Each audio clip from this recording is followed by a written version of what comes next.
না তো আর কারো না। যা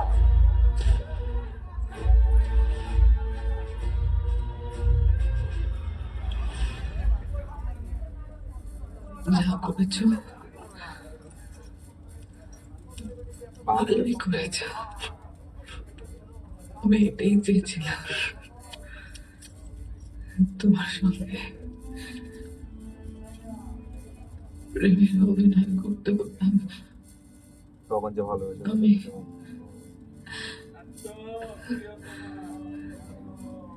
আমি সত্যি তোমায় ভালোবেসে ফেলেছি।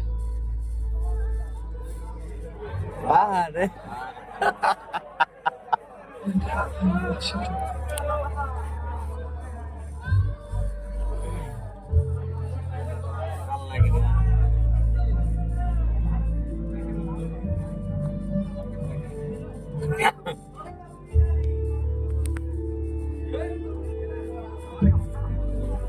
ইমোশন দিল, লাস্টে ইমোশন দিল রে ভাই।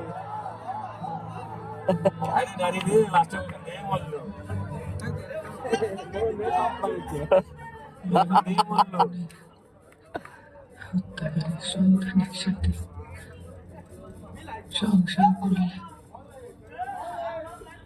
বেইমানি করা হতো না? এই জন্য তোমার হতে পারি আমি না।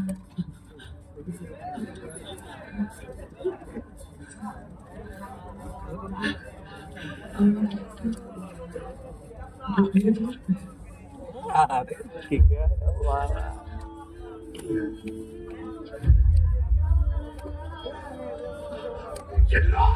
এই জিল্লু খবর দে।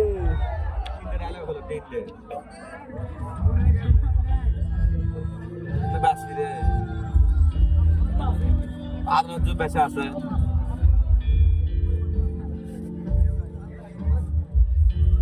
আচ্ছা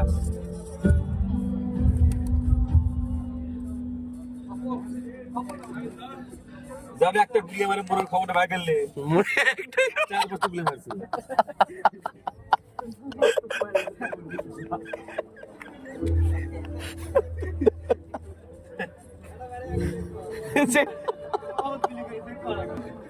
ভালো ছিল।